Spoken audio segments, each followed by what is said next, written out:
Hello Priyanka ji, कैसे हो? मैं बढ़िया हूँ। आप कैसे हैं? बस बढ़िया हूँ। आपने अभी तक हमारे साथ काम किया है, क्या आप अपना एक्सपीरियंस जो आपने हमारे साथ फील किया है आप बाकी सबके साथ शेयर करना चाहेंगे कि आपने ये जर्नी क्यों स्टार्ट करी और आपकी जर्नी में आपने क्या क्या चेंजेस फील किए और यहाँ आने से पहले आपने अपने लिए क्या क्या मेथड्स यूज किए होंगे और उसका क्या इफेक्ट था और यहाँ कितने टाइम तक आपने काम किया, इस रिजल्ट जो रिजल्ट आपको अभी तक मिला है वो रिजल्ट मिलने तक आपको कितना टाइम लगा। अपनी जर्नी, अपनी इस कम्युनिटी में जो आपकी जर्नी है, प्लीज एक बार बाकी सबके साथ शेयर कीजिए। Okay. So first like I tell you that I myself is also a healer, और मैं जो है न्यूमरोलॉजी एंड डिफरेंट थिंग मैं करती हूँ। बट एक मेरी लाइफ में भी जो है एक पॉइंट जो है वो अटका हुआ था, that was the marriage. Okay. तो जब मैं मैरिज के लिए लाइक किसी से भी मिल रही थी तो I was not finding a right partner. और कभी हम्म। कभार क्या होता था कि जो रॉन्ग पर्सन होता था वही मुझे जो है वो राइट लगता था, एंड लेटर आई डिस्कवर कि that person is not good, क्योंकि मतलब शायद उसका रिलेशनशिप किसी के साथ है, डिफरेंट थिंग। तो मेरी लाइफ में ना ऐसा बहुत बार हो चुका था, although like I never got married to that person. तो शायद मतलब कहीं ना कहीं god was saving me. But वो एक मुझे ना बहुत ज्यादा एंग्जाइटी थी कि I was not finding the right person, जबकि मैं अपना 100% दे रही हूँ। तो इसके लिए ही मेरी शायद स्पिरिचुअल जर्नी स्टार्ट हुई, दैट वाज माय कार्मिक लेसन। तो मैंने जब अपनी स्पिरिचुअल जर्नी स्टार्ट की, आई लर्न रेकी, और मैंने रेकी ली भी, प्राणिक हीलिंग भी। इवन लाइक क्योंकि ये पैटर्न इतना स्ट्रांग था, आई was not meeting right people. तो मैं जो है डिफरेंट पास्ट लाइफ थेरेपिस्ट और ये सब सारी चीजें, और शायद ना कहीं because of the society structure मुझे ये चीज शायद दिख रही थी कि अगर मेरी शादी होगी तो ही मैं जो है मतलब खुश रहूंगी। ओके। मुझे उस टाइम पे ये लगता था कि मतलब ऐसा क्यों नहीं हो रहा है, राइट? क्योंकि मतलब आप अपना 100% दे रहे हो और ऐसी कोई कमी नहीं है, तो मतलब तब भी आप एक राइट पर्सन को क्यों नहीं ढूंढ पा रहे हो? तो वो चीज जो है मुझे बहुत ज्यादा पैनिक क्रिएट कर रही थी। और ड्यूरिंग दैट टाइम मुझे कॉन्वर्सेशन में सर ने अपने एक्सपीरियंसेस, जब उन्होंने जो वर्कशॉप्स किए, तो जब वो शेयर किए, तो मुझे लगा कि मुझे ये चीज भी जो है वो एक बार ही ट्राई करनी चाहिए, ठीक है? क्योंकि मैं ऑलरेडी हम्म। बहुत कुछ कर चुकी थी और मैंने उनको बताया भी। तो उन्होंने मुझे सजेस्ट किया और मैंने किया। और मतलब जैसे कि एक अनियन पील की तरह होता है कि सेशन बाय सेशन जो है जो है चीजें ओपन अप हो रही थी।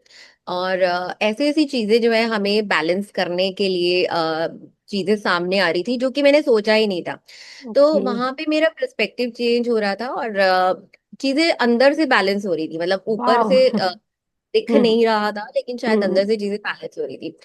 तो जिस पर्टिकुलर प्रॉब्लम के लिए मैंने मतलब जिस टाइम पे जो इशू सरफेस हो रहा था तो उसके लिए किया, तो एक हम्म। बार मुझे मतलब इस चीज का इमीडिएट रिजल्ट भी मिला, लाइक आफ्टर 3-4 सेशन ही जो है चीजें जो हम्म। है मेरे उसमें बैलेंस होने लगी, क्योंकि मैं इंटरनली बैलेंस हो रही थी, तो एक्सटर्नली भी जो लोग मेरे से बातें कर रहे थे तो उनका भी नेचर जो है मेरे लिए चेंज हो रहा था। मतलब हम्म। मैं उनको कुछ नहीं कह रही थी, बट उनका खुद का चेंज हो रहा था। तो बट फिर उसके बाद जो है मैंने फॉर अ टाइम लाइक मैंने एक गैप दे दिया, क्योंकि मुझे लगा कि अब मेरा हो गया। बट हम्म। मेरी प्रॉब्लम जो थी वो शायद डीप डाउन थी, क्योंकि मैं ये सारी प्रॉब्लम्स जो है वो बहुत हम्म। सालों से जो है वो इकट्ठा करके सोचते हुए आ रही थी। तो वो कहीं ना कहीं बॉडी में भी जो है मैनिफेस्ट हो रही थी। तो ड्यूरिंग दैट टाइम जो है मुझे हेल्थ प्रॉब्लम्स भी जो है वो आई, that was a bladder problem. Hmm. और वो बड़ी मिस्टीरियस चीजें थी, मतलब डॉक्टर सेड कि we have to go through the biopsy and everything. And hmm. At that time मेरे लिए वो बहुत बड़ा चीज हो गई, rather than the marriage and the hmm. Stuff.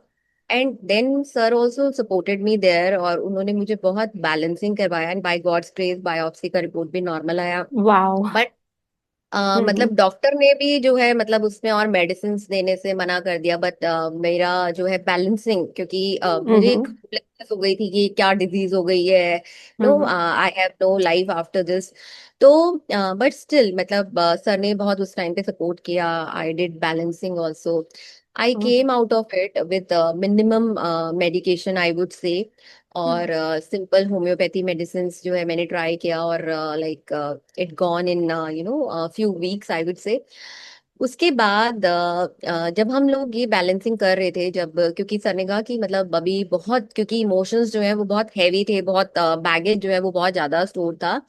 तो वो चीजें जो है वो डिफरेंट लाइफ की एस्पेक्ट्स में है, बट मतलब हमें नजर नहीं आ रही, क्योंकि मैंने सिर्फ मैरिज को ही जो है एक एजेंडा बनाया हुआ था कि अगर मैरिज होगी तो ही मतलब आई वुड फील कंप्लीट। लेकिन जो और चीजें जैसे कि फैमिली फैमिली के साथ, डिफरेंट लोगों के साथ, like my mother, my sister, सबके साथ जब मैंने वो ग्रजेस को बैलेंस किया, जो कि मैं बहुत सालों से कैरी कर रही थी, चाहे छोटे छोटे ग्रजेस थे, तो हम्म। सर मेड श्योर कि वो छोटे छोटे ग्रजेस को भी जो है आपको नहीं छोड़ना है। और उन्होंने मतलब ऐसी ऐसी चीजें जो कि मेरे माइंड में तो थी, तो हम्म। उनको इतना बैलेंस करवा दिया जो कि मैं मतलब कभी भी भूल नहीं पाती थी। अभी हम्म। मतलब like I can feel that I have a clean slate. जैसे हम्म। कि मैंने बताया, I have wow. Tried NLP और हम्म। हीलिंग, जहाँ पे हम्म। हीलर्स जो है आपको बाहर से जो है आपको हीलिंग देते हैं।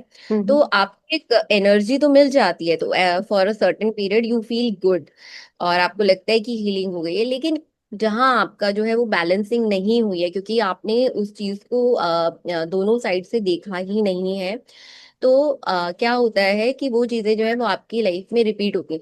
बिकॉज आप एज पर्सन इनसाइड मतलब आपका चेंज नहीं हुआ है, आपकी परसेप्शन चेंज नहीं हुआ है, तो वही सेम सिचुएशन अगर बाद में आती है तो आप वैसा ही रिएक्ट करते हो, और वैसे ही मतलब आपके प्रॉब्लम स्टार्ट हो जाती है, एंग्जाइटी स्टार्ट हो जाती है। हम्म। तो मैंने जब स्टार्ट किया फॉर द बेसिक थिंग, जो कि मतलब मुझे एंग्जाइटी और डेस्परेशन चीजें थी, but later I realized that I'm like I have more potential, and now I like it's been a time now, तो मेरा परसेप्शन जो है वो चेंज हो गया है। मैं उसकी वजह से मेरा सबके साथ रिलेशनशिप, चाहे वो मेरे फ्रेंड्स हो, चाहे फैमिली हो, चाहे नए लोग हो, तो वो लोग मुझे एक डिफरेंट पर्सन की तरह देखते हैं, और मैं उनको डिफरेंट एक रिलेशनशिप जो कंपैशन नॉट कंपैरिजन, कंपैशन की तरह जो है मैं वाओ। हर किसी को वाह। देख पाती हूँ।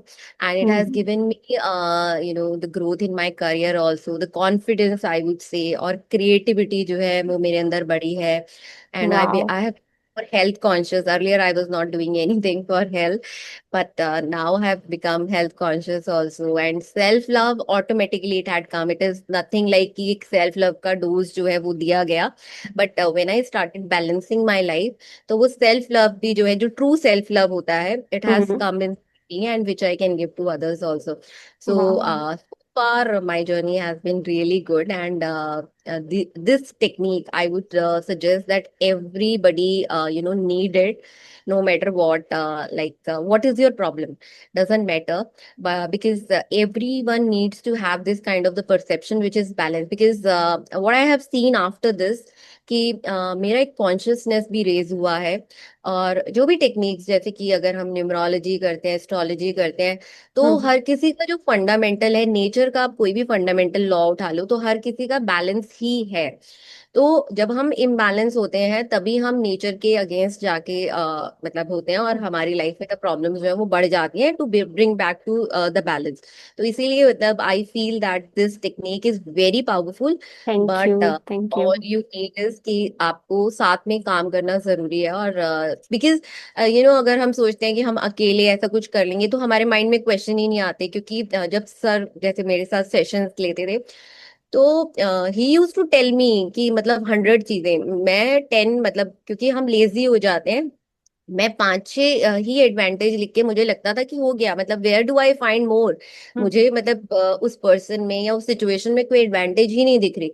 बट जब वो बैठते थे तो वो और चीजें जो है वो उसके अंदर से निकलवाते थे, और जब वो फिर डीपली आपके अंदर से निकलती हैं, तब आपके जो है चक्रास भी आई थिंक कि ओपन होते हैं उन चीजों से जिनको आपने बहुत ब्लॉक किया हुआ है, हैवी एनर्जीज हैं। तो आई थिंक कि शॉर्टकट्स जो मतलब यूजुअली लोग लेते हैं, मतलब मैंने भी लाइफ में कभी लिए होंगे कि ये हैक ट्राई कर लो, 369 वाली टेक्निक ट्राई कर लो, हम्म। मैनिफेस्टेशन की 3 बार ही लिखोगे तो हो जाएगा। तो इस तरीके की चीजें काम नहीं करती अगर आप अंदर से इम्बैलेंस हो, कि because universe has to bring back to the balance. और हम्म। जब बैलेंस हो तो आपका कॉन्शियसनेस भी इतना रेज कर जाता है, आपको पता होता है कि what are the right things to manifest. मतलब आप कोई ऐसे किसी भी चीज के लिए जो है आप डेस्परेट नहीं हो जाते हो, और उसको चेज नहीं करने लगते हो, बिकॉज यू अंडरस्टैंड कि आपका कॉन्शियसनेस इतना बढ़ गया है कि आपको पता है कि राइट क्या चीज है, राइट टाइमिंग क्या है, राइट एनर्जी क्या है, then you do manifestations in a great way also. Hmm. वाह वाह, yeah thank you Priyanka ji, thank you. तो थैंक यू सो मच कि you have given me the chance to learn it thank from you, you. That thank you, you're most has welcome, helped me thank a you for lot. sharing your experience.